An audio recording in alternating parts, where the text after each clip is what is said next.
Bhojpuri industry में हुआ बड़ा धमाका और वो धमाका है प्रपंच वेब सीरीज। भोजपुरी में पहली बार वेब सीरीज को पवन सिंह ने लाया है और जब भी भोजपुरी इंडस्ट्री में कुछ करने की पहली बार वाली बात होगी तो पवन सिंह का नाम आएगा। ये हम नहीं कहते, पवन सिंह खुद कहते हैं। पहले आप ये वीडियो देख लीजिए। तोहनी के का करबस जो पवन सिंह ने कर दिया है ना, उसी पे रेंगे हो।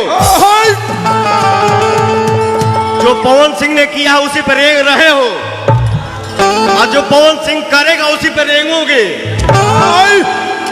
पहला ब्रांड पवन सिंह ही है। किसी का भी नाम आएगा पवन सिंह के बाद आएगा। पवन सिंह का और भोजपुरी का पहला वेब सीरीज पर पवन सिंह ने क्या कहा है आप खुद देख लीजिए। गर्मी बढ़े वाला बा, काहे कि हम पवन सिंह भोजपुरिया माटी के लाभ आ रहल बनी चौपाल ऐप पर अपन पहला वेब सीरीज प्रपंच लेके।